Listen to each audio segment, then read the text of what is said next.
Au nom du Père et du Fils et du Saint-Esprit, ainsi soit-il. Notre Père qui êtes aux cieux, que votre nom soit sanctifié, que votre règne arrive, que votre volonté soit faite sur la terre comme au ciel. Donnez-nous aujourd'hui notre pain de chaque jour. Pardonnez-nous nos offenses, comme nous pardonnons à ceux qui nous ont offensés. Et ne nous laissez pas succomber à la tentation, mais délivrez-nous du mal, ainsi soit-il. Saint Pie X, au nom du Père et du Fils et du Saint-Esprit, ainsi soit-il. Alors, nous sommes dans l'étude du théologien moderniste, après avoir vu l'immanence et le symbolisme théologique, avec sa conséquence qui est aucune adhésion à une formule dogmatique précise, les sacrements qui sont des symboles vides, les livres saints qui sont uniquement des recueils d'expérience. Saint Pie X aborde la question de l'Église. L'Église qui est une émanation de la conscience. Saint Pie X parle de fantaisie. Quant à l'Église, leurs fantaisies vont nous offrir plus ample matière. L'Église, selon eux, est née d'un double besoin. Du besoin qu'éprouve tout fidèle, surtout s'il a quelque expérience originale, de communiquer sa foi.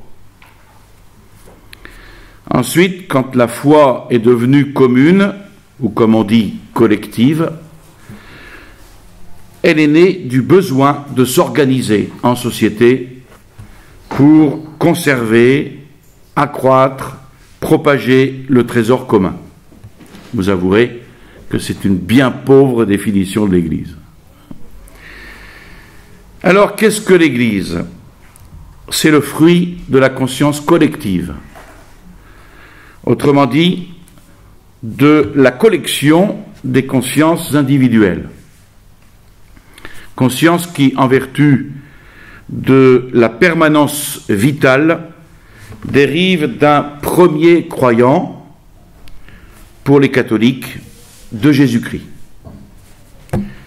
Or, toute société a besoin d'une autorité dirigeante qui va guider ses membres vers la fin commune et qui, en même temps, par une action prudemment conservatrice, sauvegarde ces éléments essentiels, c'est-à-dire, dans la société religieuse, le dogme et le culte. De là, dans l'Église, le triple pouvoir disciplinaire, doctrinal, liturgique.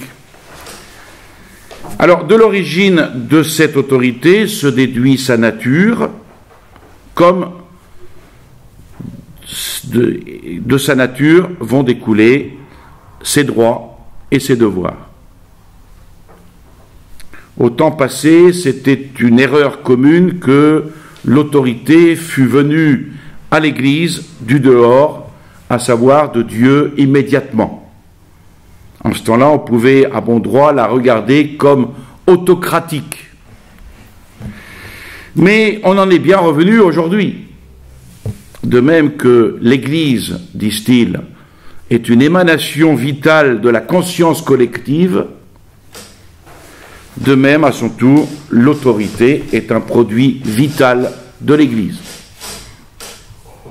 La conscience religieuse, voilà le principe d'où l'autorité procède. Tout comme l'Église, et s'il en est ainsi, eh bien, elle en dépend. Alors, si elle vient à oublier ou à méconnaître cette dépendance, elle tourne en tyrannie. Or, nous sommes à une époque où le sentiment de la liberté est en plein épanouissement dans l'ordre civil. La conscience publique a créé le régime populaire.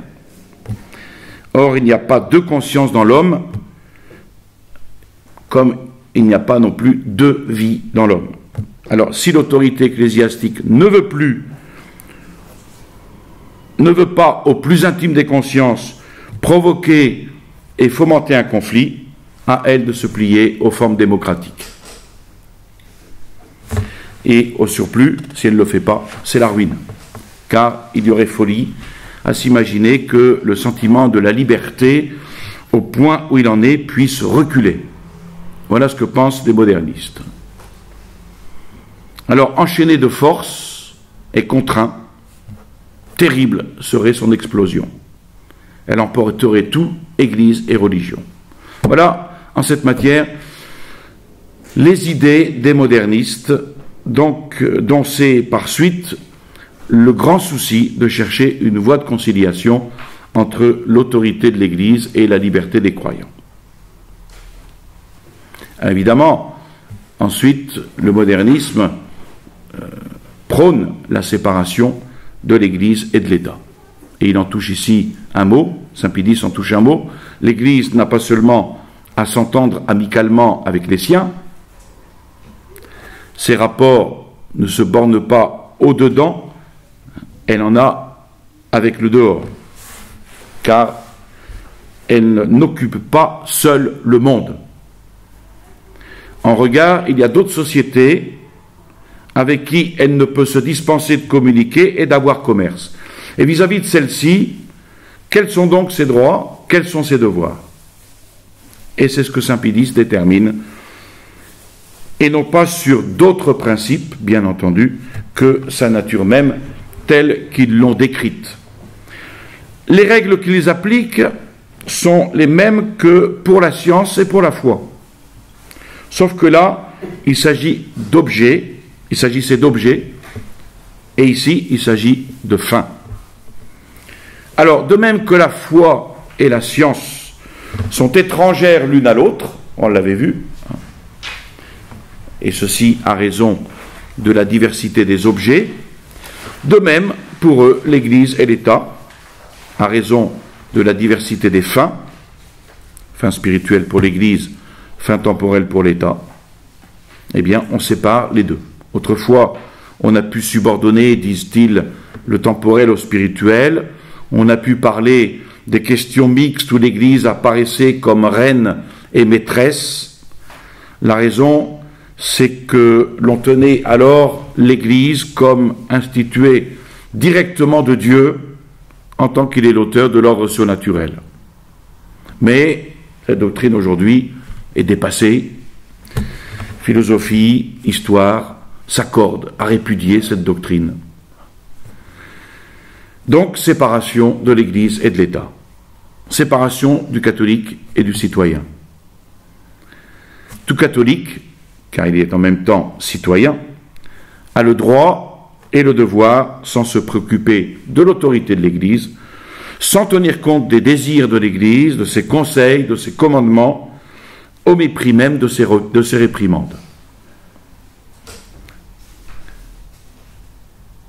Il a le droit, donc, et le devoir de poursuivre le bien public en la manière qu'il estime la meilleure, sans tenir compte de l'Église. Donc, tracer et prescrire aux citoyens une ligne de conduite sous un prétexte quelconque serait un abus de la puissance ecclésiastique, contre lequel c'est un devoir de réagir de toutes ses forces, vont-ils dire. Alors, les principes dont toutes ces doctrines dérivent ont été déjà solennellement condamnés par le pape Pie VI, mort en 1799 dans son exil de Valence. Pie VI a subi la crise révolutionnaire de plein fouet et la séparation entre le domaine profane, c'est-à-dire les sciences et la vie active, et la religion catholique, c'est-à-dire la foi et l'Église, qualifie le monde né de 1789 dans sa constitution Auctorem Fidei, et c'est la proposition numéro 2, la proposition qui établit que le pouvoir a été donné par Dieu à l'Église pour être communiqué aux pasteurs qui sont ses ministres pour le salut des âmes, ainsi comprise que le pouvoir de ministère et de gouvernement dérive de la communauté des fidèles au pasteur, eh bien ceci est une proposition hérétique. Il y a également la proposition numéro 3,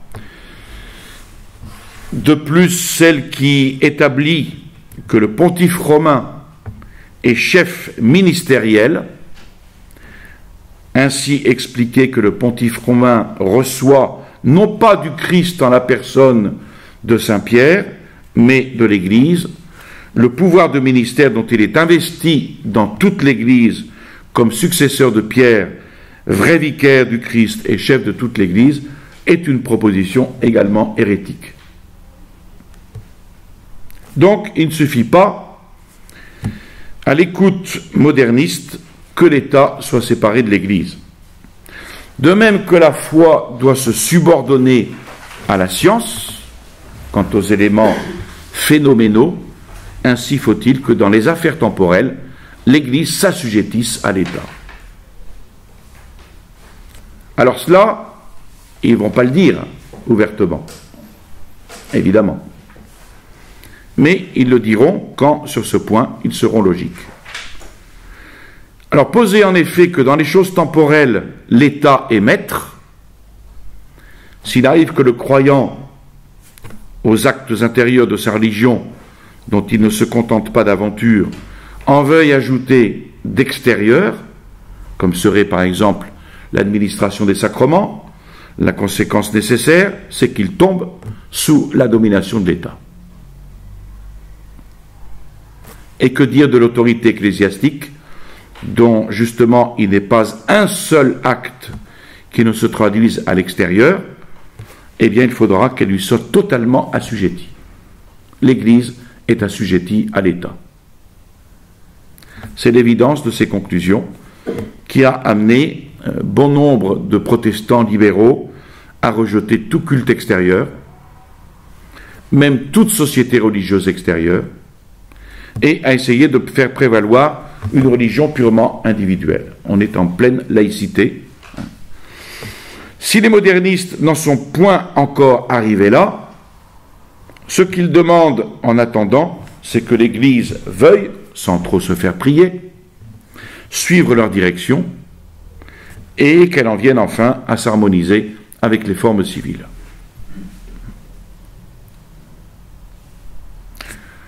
L'autorité dans l'Église doit se plier aux croyances populaires.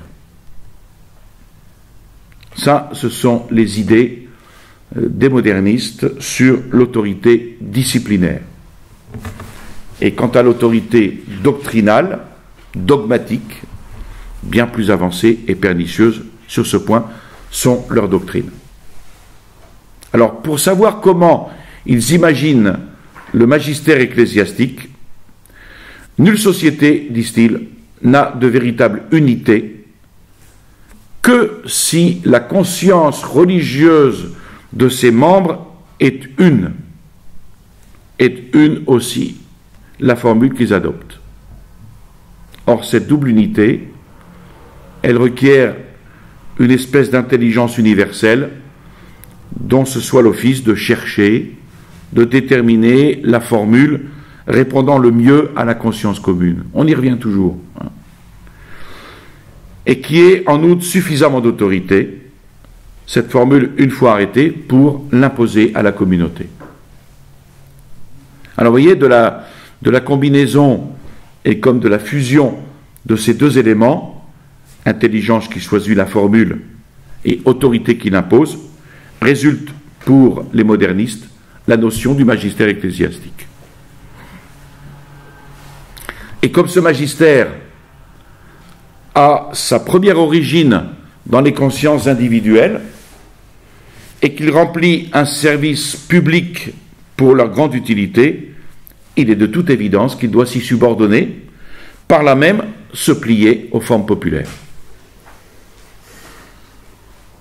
Donc interdire aux consciences individuelles de proclamer ouvertement et hautement leurs besoins, bâillonner la critique, l'empêcher de pousser aux évolutions nécessaires, Ce n'est donc plus l'usage d'une puissance commise pour des fins utiles, c'est, disent-ils, un abus d'autorité. Et puis, l'usage de cette autorité, ou puissance, a besoin de se tempérer. Donc, condamner, proscrire un ouvrage, par exemple, à l'insu de l'auteur, sans explication de sa part, sans discussion, cela confine, disent-ils, à la tyrannie. Donc il faut dialoguer. Sinon, c'est de la tyrannie. Donc toute mesure disciplinaire dans l'Église sera tyrannique. En somme, il faut ici encore trouver une voie moyenne où soient assurés tout ensemble les droits de l'autorité et ceux de la liberté. Et en attendant, qu'est-ce que va faire le catholique? Eh bien, il se proclamera hautement, très respectueux de l'autorité, mais sans se démentir le moins du monde, sans rien abdiquer de son caractère et de ses idées. Voilà ce qu'ils imposent à l'Église, généralement. Alors, du moment que sa fin est spirituelle, et toute spirituelle, l'autorité religieuse doit se dépouiller de tout cet appareil extérieur, de tous ces ornements pompeux par lesquels elle se donne comme en spectacle.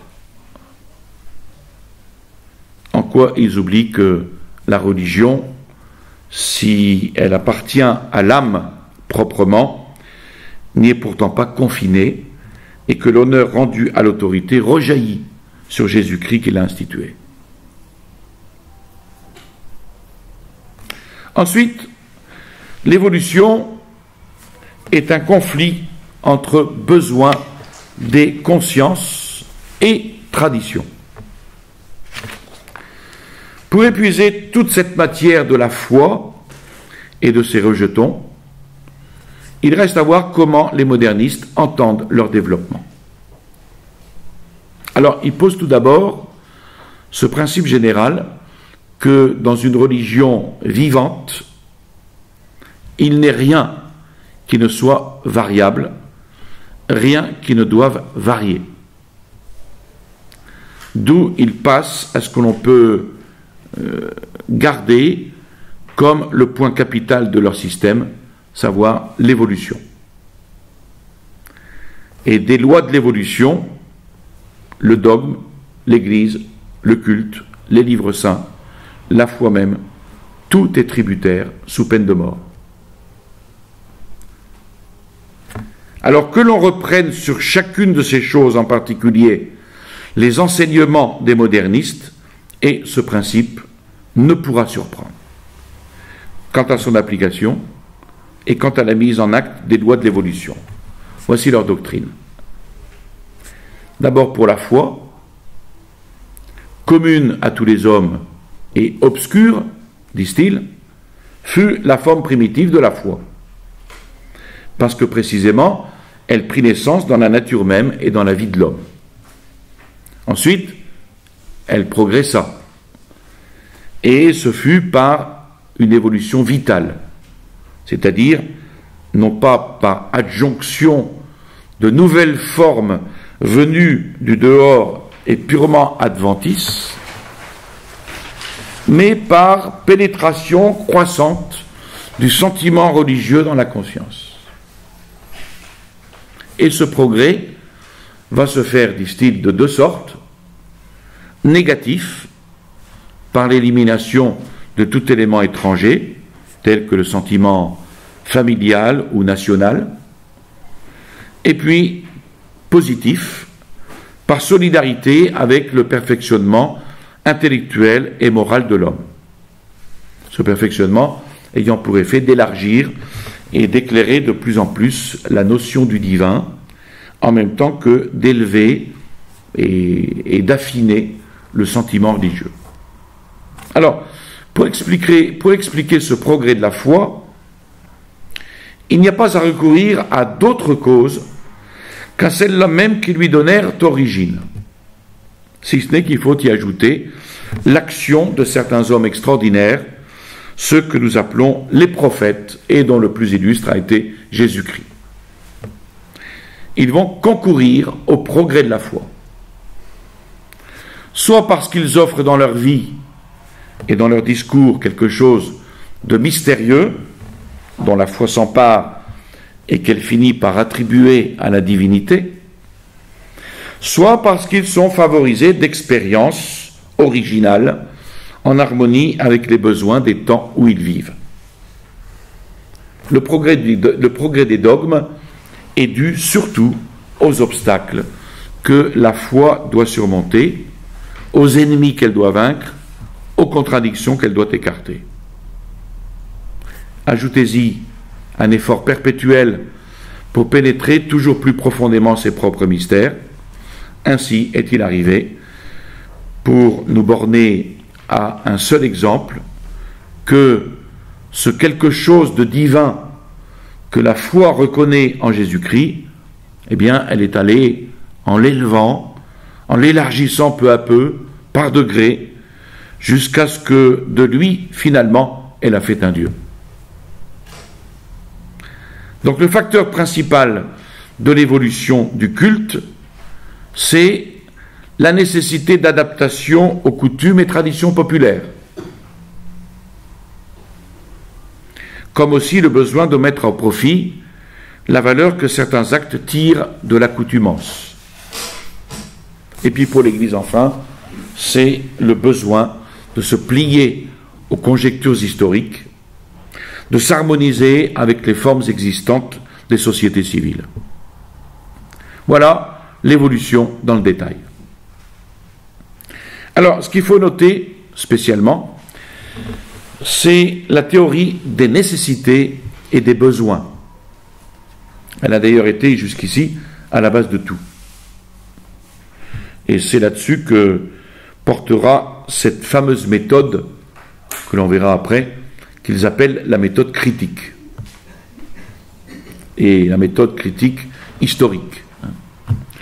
L'évolution, sans doute, est due à ces stimulants, les besoins, mais sous leur seule action, entraînée hors de la ligne traditionnelle, en rupture avec le germe initial, elle conduirait à la ruine plutôt qu'au progrès. Alors disons donc, pour rendre pleinement la pensée des modernistes, que l'évolution résulte du conflit de deux forces, dont l'une pousse au progrès, tandis que l'autre pousse à la conservation. L'évolutionnisme modernisme, vous le voyez, il est fondé sur une dialectique marxiste. En opposition au sein même des choses et des natures, selon la conception hegelienne et marxiste, entre la tradition représentée par l'autorité et les consciences individuelles des croyants, en quelque sorte entre conservateurs et progressistes. Donc la force conservatrice dans l'Église, c'est la tradition, et la tradition y est représentée par l'autorité religieuse, ceci en droit et en fait.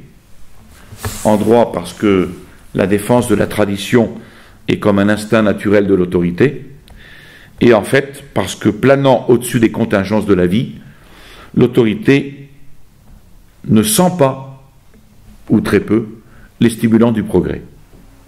La force progressive, au contraire, qui est celle qui répond aux besoins, elle couve, elle fermente dans les consciences individuelles, et dans celles-là surtout qui sont en contact le plus intime avec la vie.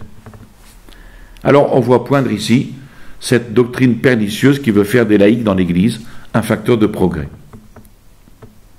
Or c'est en vertu d'une sorte de compromis, d'une sorte de transaction entre la force progressive et la force conservatrice que les changements, que les progrès se réalisent. C'est ici l'application pure et simple de la théorie hegelienne par la thèse, l'antithèse, la synthèse. Alors il arrive que les consciences individuelles, certaines du moins, réagissent sur la conscience collective, et celle-ci à son tour fait pression sur les dépositaires de l'autorité, jusqu'à ce qu'enfin ils viennent à composition. et le pacte fait, elle veille à son maintien. Alors, le dernier point de ce théologien moderniste, et là-dessus ils sont très forts, c'est rester dans l'Église pour la faire évoluer. On comprend maintenant l'étonnement des modernistes quand ils sont réprimandés et frappés. Ce qu'on leur reproche comme une faute, c'est ce qu'ils regardent au contraire comme un devoir sacré. Nous avons affaire partout, c'est ici je cite Monseigneur Williamson, nous avons affaire partout, et non seulement dans l'Église, à des gens dont l'esprit flotte, et ils peuvent très facilement être sincères, attention, sincères et braves. Qu'est-ce que la sincérité? La correspondance entre l'extérieur et l'intérieur. Mais si l'intérieur flotte, alors mon extérieur peut très bien adhérer aujourd'hui à une chose qui correspond à l'intérieur d'aujourd'hui, mais puisque l'intérieur flotte, puisqu'il est détaché de l'objet, de la vérité immuable, donc il est changeant. Si le lendemain, l'intérieur flotte et l'extérieur flotte avec, il est tout aussi sincère demain qu'il l'a été aujourd'hui. Si l'intelligence est détachée de son objet, il peut raisonner juste, mais à d'autres moments, il peut raisonner faux, sans qu'il cesse peut-être d'être sincère et brave. Donc il faut faire attention avec cette notion de sincérité, et j'allais dire de bravitude. C'est peut-être donc de très bonne foi que le moderniste dissout la foi. Cela ne l'empêche pas de faire un mal considérable. Donc qu'il soit de bonne foi, ça m'est complètement égal. Il fait un mal considérable. Donc, en contact intime avec les consciences, mieux que personne, sûrement mieux que l'autorité ecclésiastique, ils en connaissent les besoins, ils les incarnent, pour ainsi dire, en eux, et dès lors, ayant une parole et une plume, eh bien, ils en usent publiquement. C'est un devoir. Alors, que l'autorité les réprimande tant qu'il lui plaira, ils ont pour eux leur conscience, une expérience intime qui leur dit avec certitude que ce qu'on leur doit, eh bien, ce sont des louanges et non pas des reproches. Puis, ils réfléchissent que, après tout, les progrès ne vont pas sans crise, ni les crises sans victimes. Victimes, soit, ils le seront après les prophètes, après Jésus-Christ. Et contre l'autorité qui les maltraite, eh bien, ils n'ont point d'amertume. Après tout, elle fait son devoir d'autorité. Seulement, ils déplorent qu'elle reste sourde à leurs objurgations, parce que, en attendant les obstacles, eh bien, ils se multiplient devant les âmes en marche vers l'idéal. Mais l'heure viendra, disent-ils. Elle viendra sûrement où il faudra ne plus tergiverser, parce qu'on peut bien contrarier l'évolution, on ne la force pas.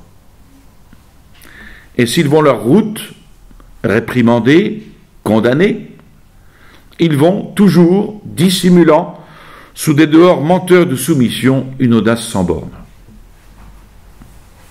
Ils courbent hypocritement la tête, pendant que de toutes leurs pensées, de toutes leurs énergies, ils poursuivent plus audacieusement que jamais le plan tracé. Et on le voit depuis Vatican II, il y a une audace, une énergie dans la poursuite de ce plan. Et rien ne les arrête, parce qu'ils tiennent qu'il faut stimuler l'autorité, non pas la détruire, et parce qu'il leur importe de rester au sein de l'Église pour y travailler, pour y modifier peu à peu la conscience commune. Avouant par là, mais sans s'en apercevoir, que la conscience commune n'est donc pas avec eux, et que c'est contre tout droit qu'ils s'en prétendent les interprètes. Donc le pape ne se fit pas d'illusions sur la portée de son encyclique.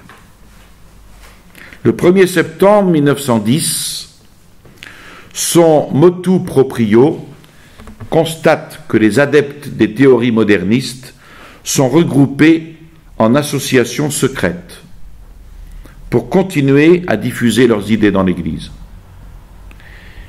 Ils sont d'ailleurs des ecclésiastiques, je cite, d'autant plus à redouter qu'ils nous touchent de plus près.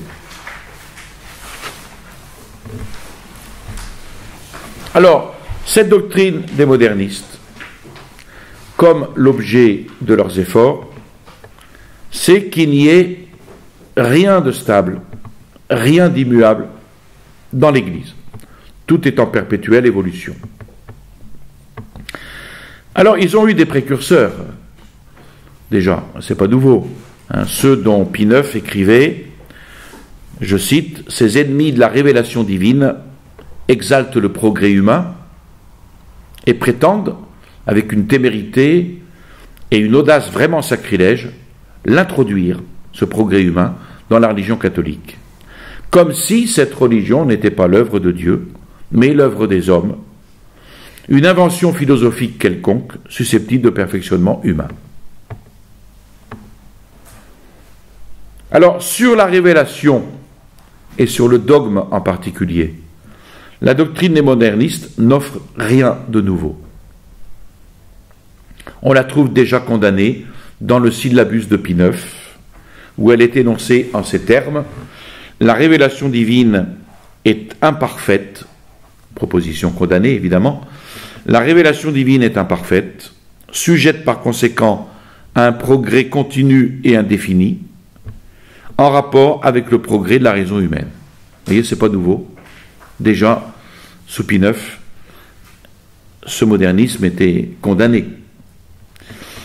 Et plus solennellement encore, dans le Concile du Vatican, la doctrine de la loi que Dieu a révélée n'a pas été proposée aux intelligences comme une intention philosophique qu'elles eussent à perfectionner, mais elle a été confiée comme un dépôt divin à l'épouse de Jésus-Christ pour être par elle fidèlement gardée, infailliblement interprétée.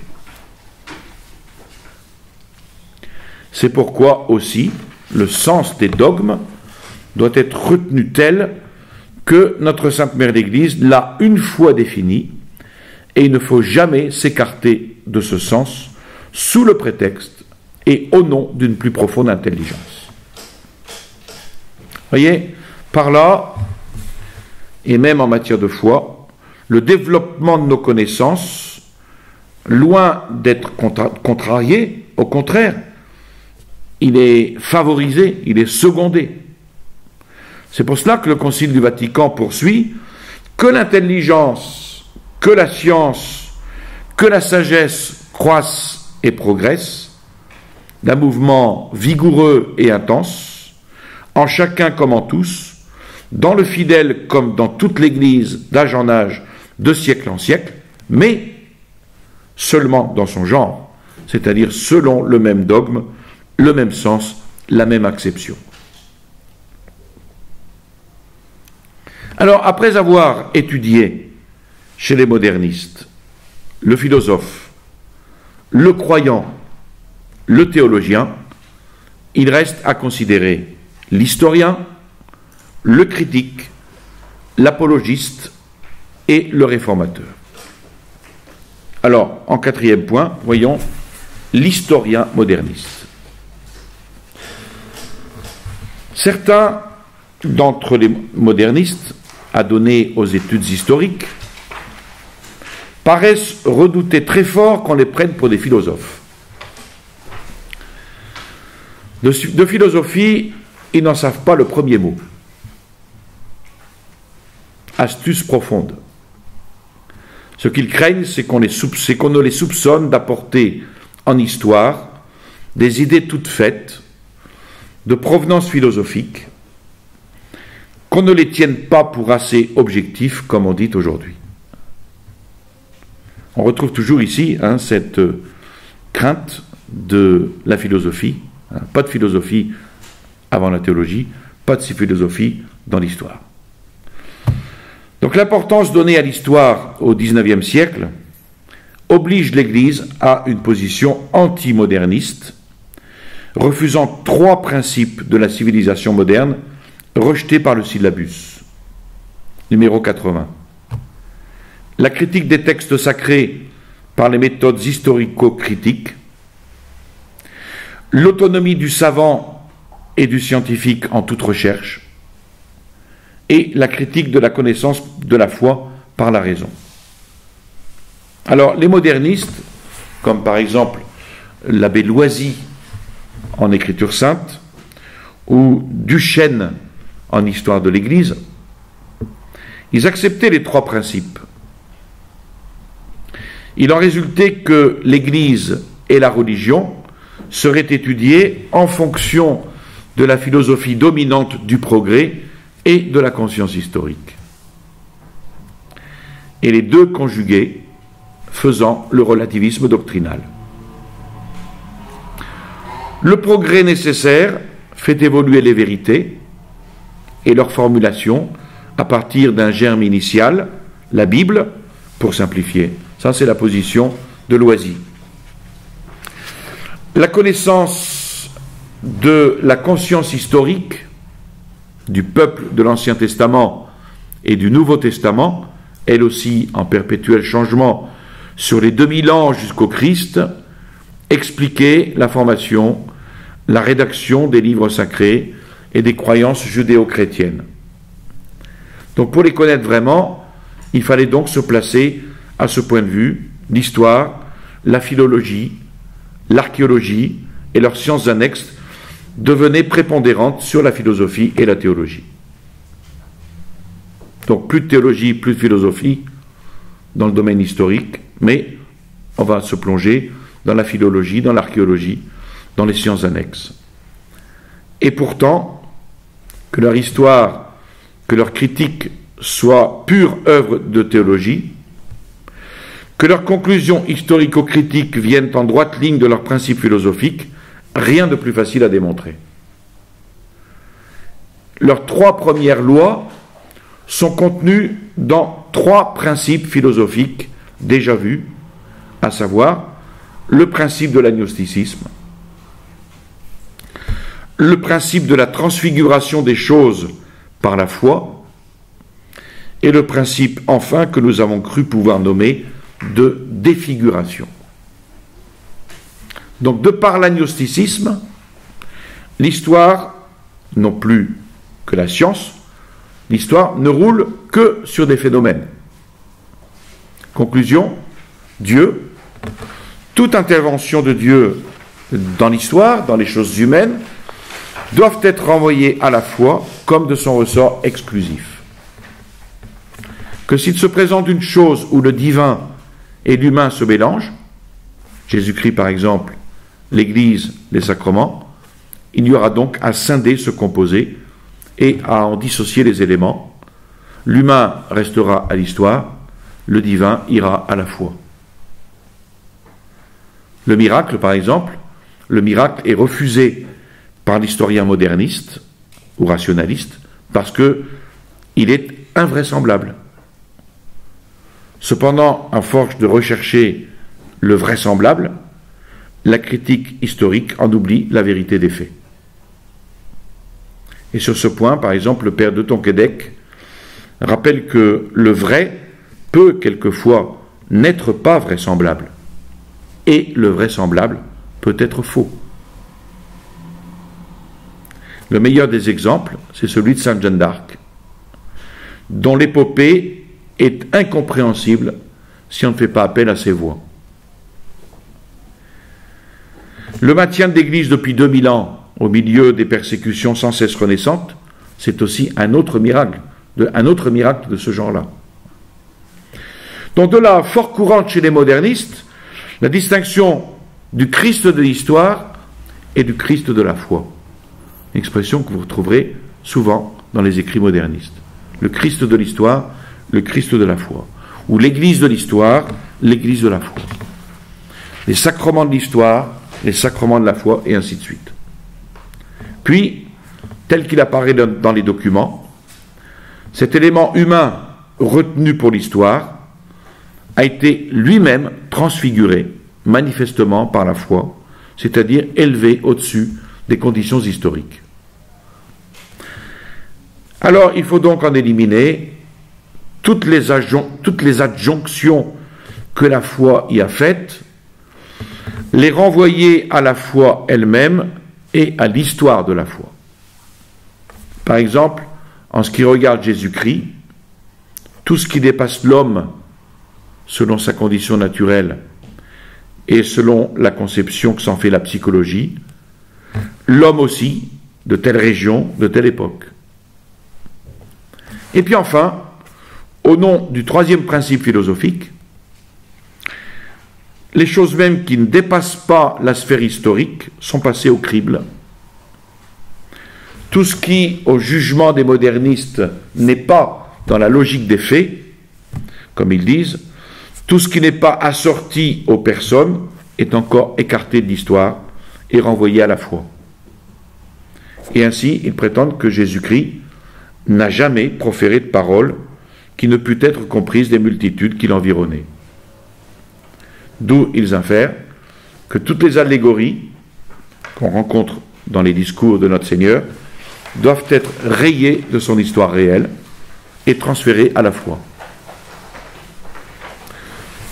Demande-t-on peut-être au nom de quel critérium s'opère de tels discernements, mais c'est en étudiant le caractère de l'homme, sa condition sociale, son éducation, l'ensemble des circonstances où se déroulent ses actes, toutes choses qui se résolvent en un critérium purement subjectif, qu'on pourrait dire sociologique.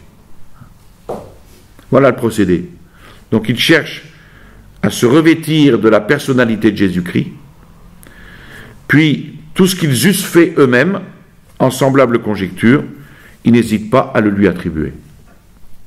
Et ainsi, absolument, et au nom de certains principes philosophiques qu'ils affectent d'ignorer, mais qui sont les bases de leur système, on a vu les 3 principes philosophiques, eh bien, ils dénient au Christ de l'histoire réelle la divinité. Comme à ses actes, ils dénient tout caractère divin. Et quant à l'homme, eh bien, il n'a fait ni dit que ce qu'ils lui permettent, eux, en se reportant au temps où il a vécu, de faire ou de dire. Nous verrons la prochaine fois donc le critique moderniste, l'apologiste moderniste. Alors je rappelle, toute cette partie est une démonstration étonnante de tout système moderniste. Voilà.